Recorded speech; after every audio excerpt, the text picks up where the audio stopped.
नाज़रीन, अवामी न्यूज़ में ख़बरनि जो सिलसिलो जारी है। इन वक्त असीं तव्हांखे खिप्रो में ख़बर ॾींदा हलूं त सिंध जे सानिया वंदन तोड़े क़ौमी कारकुननि जो ओबारडो में सिंध सभा काफ़िले जे रस्ता रोक तोड़े काफ़िले में शरीक भेनरनि जी तज़लील करे ऐं तशद्दुद करण ऐं अॻवान जी गिरफ़्तारी लाइ खिप्रो मेन चौक ते मेहरान सिंधी, अब्दुल करीम शर, सरदार अकबर मरी, अब्दुल नबी बुर्दी, खादिम सरवरी जी अॻवानी में केतिरनि माण्हुनि पारां एहतजाजी मुज़ाहिरो करे रैली कढी वई। मुज़ाहिरे खे ख़िताब कंदे अॻवान चयो आहे त पुलिस नाहक करे औरतुनि ते तशद्दुद कयो है, जंहिंजी असीं सख़्त लफ़्ज़नि में मज़म्मत कयूं था ऐं मुतालबो करियूं था त जेके बि क़ौमी कारकुन खंबी गुम कयल आहिनि उन्हनि खे फौरी तौर ते आज़ादु कयो वञे। औरतुनि ते थियल तशद्दुद जो नोटिस वठी न्याणियुनि खे इंसाफ़ ॾिनो वञे, न त ॿी सूरत में समूरी सिंध में एहतजाज कयो वेंदो। पाकिस्तान ऐं सॼी दुनिया राति ॾिठी आहे त ओबारड़े जे पुलिस सिंध जे क़ौमी कारकुननि खे ऐं सिंध जे जेके न्याणियूं आहिनि उन्हनि खे बुरी तरह सां तशद्दुद करे उन्हनि खे हथकड़ियूं हथनि में हणी जेलबंद कयो वियो आहे। अॼु खिप्रो में असां गॾु थिया आहियूं, हिते जा बाशऊर नौजवान, हिते जी आवाम गॾु थी आहे त असां मुतालबो था कयूं त राति असांजा जेके दोस्त क़ौमी कारकुन गिरफ़्तार कया विया आहिनि उन्हनि खे फ़ौरन आज़ादु कयो वञे। हिते दुनिया में जिते बि को क्रिमिनल माण्हू आहे या को ॾोहारी माण्हू आहे उनखे गिरफ़्तार करे कोर्टनि में पेश कयो वञे थो, पर हिते बदकिस्मती इहा आहे त हिते जे जेके बाशऊर माण्हू आहिनि, हिते जेके नौजवान आहिनि, उन्हनि खे कोर्ट जेकॾहिं उहे ॾोहारी आहिनि उन्हनि ते जेकॾहिं केस आहिनि त तव्हां उन्हनि खे कोर्टनि में पेश कयो, कोर्टनि में केस हलायो, उनखां पोइ वाक़ई उन्हनि ते ॾोह साबित थियनि था तव्हां उन्हनि खे सज़ाऊं ॾियो। हीउ कहिड़ो कानून आहे पाकिस्तान जो, हीउ कहिड़ो आइन आहे पाकिस्तान जो तव्हां माण्हुनि खे गिरफ़्तार करे उन्हनि खे तव्हां चिचिरियल लाश उन्हनि जे माइटनि खे ॾियो ऐं सिंधी माण्हुनि खे खणी गुम करे छॾियो। इहो हिकिड़ो गैर आइनी गैर इख़लाक़ी हरकत आहे। असां इन हरकत जी शदीद लफ़्ज़नि में मज़म्मत था समेत पूरे पाकिस्तान में जेके सियासी कैदी आहिनि उहे अदालतुनि खां मथां उन्हनि खे जेको गुम कयो वियो आहे उन जे ख़िलाफ़ मुख़्तलिफ़ शहरनि में एहतजाज थींदा रहिया। हींअर कराची खां सिंध सभा जी जेका पैदल मार्च रावलपिंडी ताईं हो, उन में सिंध जूं न्याणियूं हुयूं, सिंध जा जेके अरड़ा पुट हुआ, इनाम अब्बासी अहिड़ा, उन्हनि खे जेको तशद्दुद जो निशानो बणायो वियो, उन्हनि खे गिरफ़्तार कयो वियो। सिंध जे न्याणियुनि जे मथनि सां पोतियूं लाथियूं हुयूं।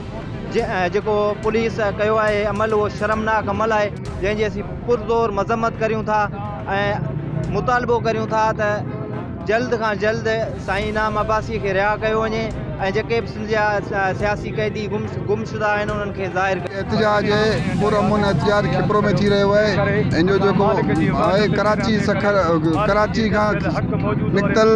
जेको ओबावड़े पहुतो आहे पैदल मार्च असांजूं न्याणियूं भेनरूं मावरूं जी जेका तज़लील थी आहे इन दहशतगर्दनि जे तरफ़ां, असां इस कानून जा मुहाफ़िज़नि खे नथा सम्झूं। असां सम्झूं था त वॾे में वॾा दहशतगर्द इहे आहिनि जेके असांजे न्याणियुनि जे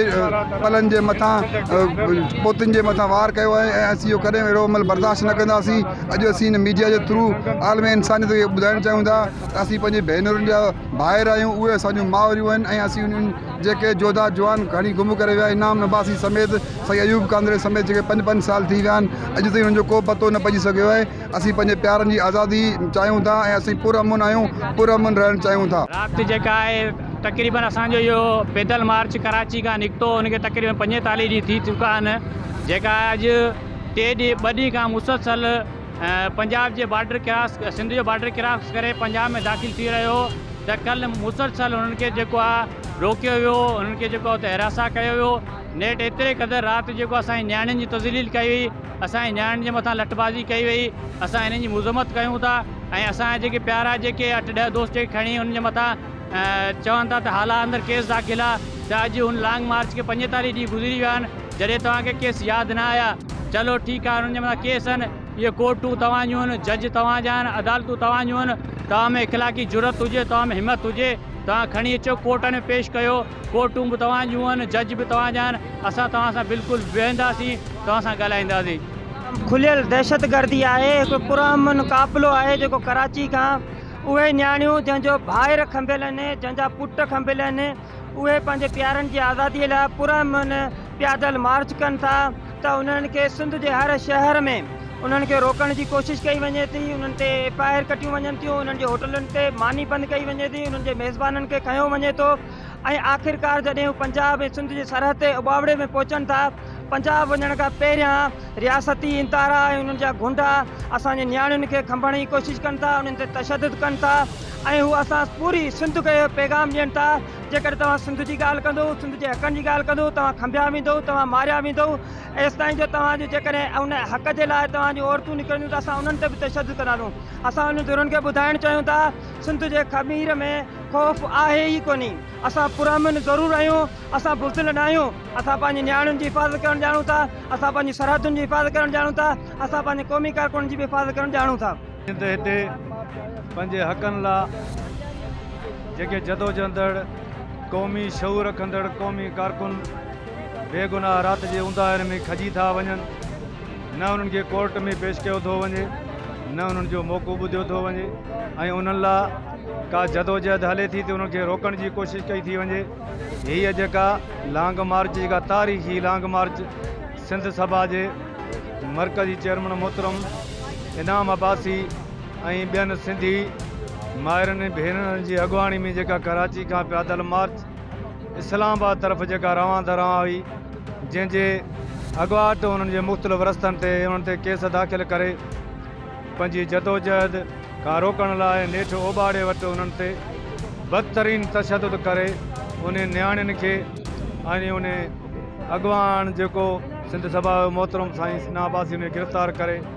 इहो तासिर करायो वियो आहे त हिते ॾाढ आहे हिते ज़ुल्म आहे हिन मुल्क में को इंसाफ़ न आहे जॾहिं हेॾी शइ हेॾी तहरीक दुनिया खे ख़बर सॼे आलमी इदारनि खे ख़बर हले थी त उन जे खड़तेल में हीअ रियासती इदारा जा मुल्क जा हुकुमरान उन्हनि जे मथे ते जूं ई नथी चिरे त ॻाल्हाइण बजाए रहंदो उन ते तशदुद था कनि असांजी सख़्त लफ़्ज़नि में मज़म्मत बि कयूं था ऐं हुकुमराननि खे ऐं सिंध गवर्नमेंट खे इहो इंतिबाह था ॾियूं त जेकॾहिं सिंध सां इश्क कंदड़नि सां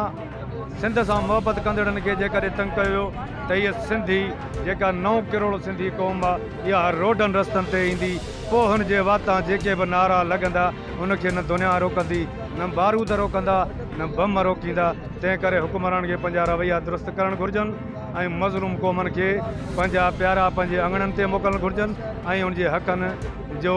इज़्ज़त ऐं एहतराम सां उन्हनि जे हवाले कया वञे। मज़ीद खबरों और तफसीलात के लिए विजिट करें हमारी वेबसाइट www.awamiNewsHD.com।